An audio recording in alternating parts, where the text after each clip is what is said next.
Bonjour, c'est Léa de Parole de Patrimoine. Aujourd'hui, on se retrouve à l'institution Sévigné-Saint-Louis, le collège et le lycée d'Azélie. C'est ici qu'elle a passé son brevet et ses 2 bacs. Parce que pourquoi choisir entre philosophie et mathématiques quand on peut choisir les deux? Si nous sommes ici en tant que Parole de Patrimoine, c'est pour vous parler de son histoire et surtout de sa chapelle. Sa chapelle subit des dégradations importantes. Des travaux ont été lancés et l'Institut a besoin d'aide pour financer les travaux. Alors nous avons décidé d'aider et d'être présents ici pour vous raconter son histoire. Je vous laisse retrouver Azélie sur place. Effectivement, je vais vous raconter l'histoire passionnante de mon institution dans laquelle j'ai grandi et passé pas mal d'heures sur des devoirs surveillés. Mais revenons à nos moutons. Cette institution a une histoire religieuse et une histoire laïque. Son origine dépend des Sœurs de Notre-Dame, ordre fondé par la nièce de Montaigne, Jeanne de l'Estonac. En 1634, s'ouvre une annexe de l'ordre à Issoire qui se tiendra jusqu'à la Révolution. Puis, en 1830, les religieuses s'installent pour ouvrir la maison Saint-Louis dans les rues attenantes à l'avenue de la Libération avant d'être dans le couvent, bâtiment actuel, car les élèves étaient de plus en plus nombreuses. Petit point géographie. Sévigné-Saint-Louis se situe non loin de Clermont-Ferrand à Issoire dans le Puy-de-Dôme.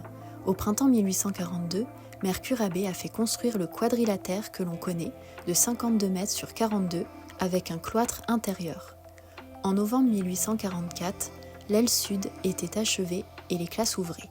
Le 19 novembre 1845, tout était achevé, y compris la chapelle, avec son inauguration par l'évêque. Les commencements étaient pénibles, mais malgré tout, en février 1861, elles avaient une quarantaine d'élèves. Au fil des années, le nombre d'élèves augmentait. Mais en France, au début du XXe siècle, le gouvernement menait une politique anticléricale. La loi du 7 juillet 1904 a d'ailleurs interdit tout enseignement aux congrégations religieuses et les établissements scolaires étaient fermés. Pour appuyer cette orientation, la loi du 9 décembre 1905 ordonna la séparation de l'Église et de l'État. Les bâtiments sont alors revendus à l'État. Le maire d'Issoire a voulu racheter les bâtiments, seulement la population issoirienne n'a pas apprécié cette décision et monsieur le maire d'Issoire prétexta alors que les bâtiments étaient vétustes, alors que les extraits du tribunal de première instance du mois de juillet 1907 déclaraient, je cite, que les bâtiments sont en très bon état, qu'ils sont vastes et bien aérés. D'ailleurs, prenons un petit temps pour décrire le lieu. Au nord s'y trouve la Couze Pavin. À l'est se trouve la route principale où se situe l'entrée principale. Le bâtiment est un quadrilatère et les 4 corps de bâtiment se composent du sous-sol, du rez-de-chaussée, du premier étage, deuxième étage, troisième étage. Le rez-de-chaussée comprend une grande salle voûtée. L'accès aux différents étages se fait via un escalier en pierre. Nous reviendrons plus tard sur l'escalier en marbre. La chapelle se situe au nord-est des bâtiments et elle est en bordure de la grande route et de la Couze Pavin. Elle est recouverte d'ardoises. Revenons à notre histoire. Monsieur le maire d'Issoire décida de revendre le couvent à l'industriel, monsieur Lescure, puisque le bâtiment ne pouvait pas accueillir d'école. Alors, monsieur Lescure décida de développer l'industrie dentelière. Les bâtiments abritent désormais de nombreuses ouvrières qui confectionnent de la dentelle. Aussi, monsieur Lescure, dans un élan touristique, envisageait également d'ouvrir un musée de dentelle pour attirer de potentiels visiteurs. L'école de dentelle s'appelle alors la Gergovia. Il y eut de nombreuses transformations sur les bâtiments, notamment la garniture des façades, la construction d'un superbe escalier de marbre, l'installation de nombreuses grilles en fer forgé et l'ouverture de nombreuses baies pour faciliter le travail des dentelières dans la salle d'études actuelle. Au sein de l'établissement, il y avait donc une école de dentelle qui accueillait des jeunes filles de 13 à 17 ans pour une durée de 2 ans d'études. C'était une vraie réussite au début du XXe siècle. Malheureusement, avec l'évolution de la mode, une nouvelle liquidation allait être envisagée. Mais en 1914, la Première Guerre mondiale est déclarée et une partie de l'immeuble était réquisitionnée pour servir d'hôpital. Après multiples négociations et promesses de vente, les religieuses réintégrèrent, toujours en civil, leur maison. Pour augmenter les ressources, les religieuses ont décidé d'ouvrir en 1923 une pension de famille pour dames seules.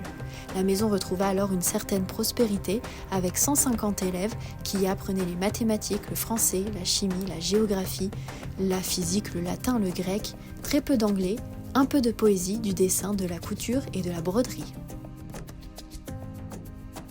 Malheureusement, en 1939, une nouvelle guerre mondiale éclate. Une partie de Saint-Louis était réquisitionnée et les élèves ont été entassés dans les pièces restantes. Les Allemands occupent alors le lieu. En 1958, la maison était divisée en 3 parties, l'institution Saint-Louis, la maison de retraite Saint-Louis et la clinique Saint-Louis. En 1971, l'institution Saint-Louis, avenue de la Libération, était tenue par la congrégation des Sœurs de l'Enfant Jésus. Ces dernières ont cessé leurs fonctions éducatives et ont cédé les bâtiments à l'institution Sévigné, qui engloba également l'école Saint-Paul, boulevard de la sous-préfecture. À la réunion de ces 3 établissements, les effectifs augmentent et se sont stabilisés autour de 1000 élèves des classes maternelles jusqu'au terminal. Au cours de la fusion, Saint-Louis perda son cours technique et sa maison de retraite. En 1973, l'école accueille pour la première fois autant de filles que de garçons et M. Rosier est le premier directeur laïque à diriger l'école. Ce n'est qu'en 1983 que la clinique quitte l'établissement pour aller à la clinique des Sorbiers-Issoire, construite exprès. Puis les locaux sont rénovés et subissent des transformations pour accueillir les élèves. En 1989, le BTS ouvre ses portes et permet à l'institution d'offrir un cursus en études supérieures pour un Bac+2 conseil et commercialisation de solutions techniques. En 2024, l'établissement compte 400 élèves au primaire, 492 au collège, 282 au lycée et 30 élèves au BTS et bachelor, pour un total de 1204 élèves avec une centaine de professeurs et 35 personnels. La nouveauté de la rentrée 2023-2024 est l'accès à un bachelor chargé d'affaires après le BTS. Mais si nous parlons aujourd'hui de l'histoire de l'institution Sévigné-Saint-Louis, c'est parce que sa chapelle est fortement endommagée et qu'un projet de rénovation est en cours. Laissons M. Fongarnant, le président de l'OGEC, nous parler de ce projet. Chers amis, donc je me présente, je suis Jacques Fongarnant, président de l'OGEC Sévigné-Saint-Louis. OGEC, c'est l'organisme de gestion de l'enseignement catholique. Et nous avons pris à bras-le-corps ce projet de rénovation de la chapelle, de sauvegarde de la chapelle, je dirais même, parce que vous verrez l'état de la couverture qui menace relativement brève échéance ruine. Nous vous invitons à vous joindre à notre effort de rénovation de la chapelle de l'institution Sévigné-Saint-Louis à Issoire. Cette initiative revêt une importance capitale pour nous, pour notre ville, pour son patrimoine, nos élèves et la mémoire de notre établissement. La chapelle est un lieu chargé d'histoire et de spiritualité et nous croyons en la valeur de sa préservation pour les générations futures. Cette rénovation aura différents impacts. Impact sur le patrimoine. La chapelle est un joyau architectural et spirituel qui a survécu aux épreuves du temps, mais qui en a subi également les outrages. Sa restauration n'est pas seulement un acte de préservation, mais aussi un investissement dans la richesse de notre patrimoine, assurant sa pérennité pour les générations futures. La chapelle est un espace qui inspire la réflexion et la spiritualité. Sa restauration créera un environnement propice à l'épanouissement intellectuel et spirituel de nos élèves. Ils vous l'expliqueront d'ailleurs tout à l'heure eux-mêmes. Sa rénovation exige des travaux très conséquents et coûteux.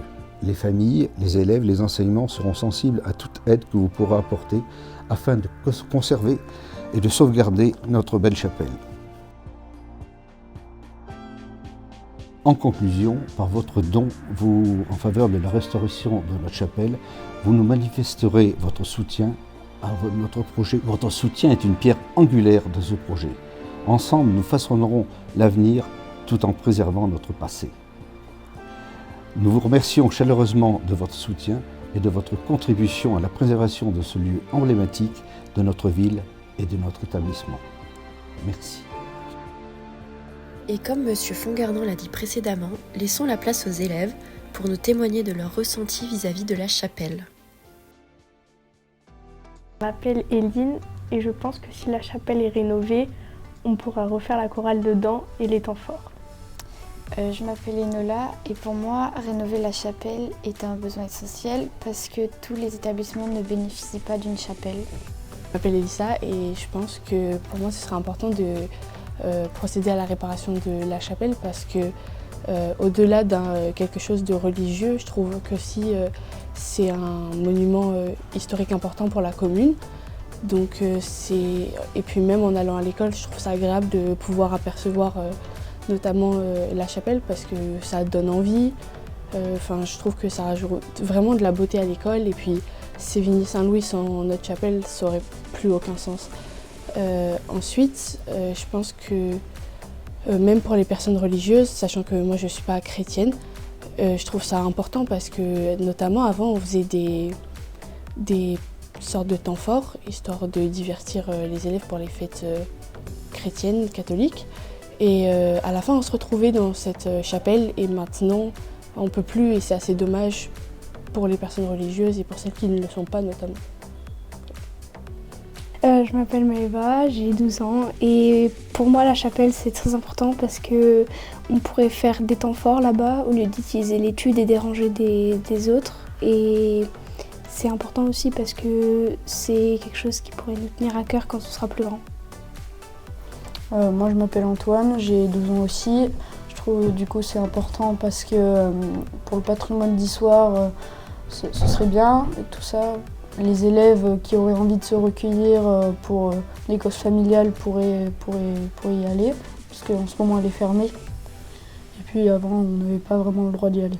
Du coup je m'appelle Juliette, je suis en seconde et je trouve que rénover du coup la chapelle serait super important et ça pourrait beaucoup aider à l'institution parce que pendant des années elle a été présente et le fait que on puisse plus y aller, ça bloque et puis ça rend moins concret les choses, je trouve, par rapport au temps fort.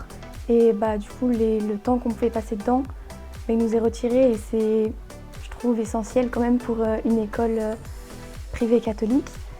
Et moi, j'ai jamais pu avoir l'occasion d'y aller et je trouve ça vraiment dommage parce que c'est vraiment super important. C'est un monument en plus qui est super joli et du coup, j'aimerais beaucoup avoir l'occasion d'y retourner du coup. Bonjour, je m'appelle Ilan et je suis en 5e 4 à Sévigné-Saint-Louis. Et pour moi, c'est important que la chapelle soit rénovée parce que si on a des trous, on peut aller dans cette chapelle, prier pour nos proches, leur souhaiter la bonne santé. À la place d'aller en permanence, on peut aller à la chapelle. Puis la chapelle, c'est un peu le patrimoine de Sévigné parce que tous les élèves sont impliqués dedans. Puis Sévigné, c'est pour ça qu'elle est connue. Cette école, ce collège, ce lycée, c'est grâce à la chapelle. Donc voilà, donc nous, on vous invite à suivre ce compte Instagram SOS Chapelle pour aider notre chapelle. Merci Tom pour cette superbe transition. En effet, vous pouvez retrouver toutes les actualités de ce beau projet de rénovation sur la page Instagram SOS Chapelle ainsi que sur leur site web de Sévigné dans l'onglet Divers. Mais nous y reviendrons à la fin de la vidéo. Je laisse la parole à Louison. Je m'appelle Louison, je suis en classe de terminale à Sévigné. Et pour moi, je trouve que c'est très important de rénover la chapelle puisque c'est ma 3e année ici et j'ai jamais eu l'occasion d'y aller. Et je trouve que ça fait partie intégrante de l'identité des enseignements, des établissements privés catholiques. Et du coup, c'est pour ça que je trouve que ce serait très important, notamment pour les temps forts ou pour avoir des temps comme ça, de réouvrir la chapelle et donc de la rénover pour permettre tout ça. Je m'appelle Lola et je suis là pour vous dire que la chapelle sans Sévigné, c'est plus Sévigné. Aidez-la, elle est très importante pour nous les élèves et pour le patrimoine. Je m'appelle Madeleine, je suis ancienne élève de Sévigné. J'ai connu la chapelle avant qu'elle soit malheureusement dans cet état. On y faisait des célébrations religieuses pour les temps forts de l'année. Et du coup, je suis là aujourd'hui pour demander à ce qu'effectivement elle soit rénovée et remise en état hors d'eau pour qu'on puisse de nouveau l'utiliser puisqu'elle fait partie clairement de l'identité de Sévigné. Bonjour, je m'appelle Charles, je suis à Sévigné depuis la petite section et je trouverais ça dommage que la chapelle tombe en ruine. La chapelle c'était le cœur du collège et c'était aussi l'endroit religieux du collège que nous n'avons plus. Je suis Antoine, ancien élève de Sévigné et faites des dons pour la chapelle de Sévigné. Et pour conclure, je vous laisse avec Madame Verret, chef d'orchestre de ce beau projet. Anne Verret, ce projet parce que la chapelle de Sévigné cache bien ses maux de l'extérieur. Il fallait faire savoir qu'elle n'allait pas bien. Nos élèves sont privés de ce lieu important de l'institution depuis plusieurs années maintenant. Et il fallait qu'ils puissent le réinvestir. Donc, étant donné qu'ils en étaient conscients, j'ai décidé d'agir. Ils réclamaient ce lieu. Nous vous demandons votre aide. Nous avons besoin de votre aide. À travers un compte Instagram SOS Chapelle Sévigné, vous pouvez nous aider et vous pouvez faire des dons, défiscalisés également, pour nous aider à agir et à rénover et à sauvegarder notre chapelle. Vous l'avez donc compris, c'est l'avenir de ce beau patrimoine qui est désormais entre vos mains.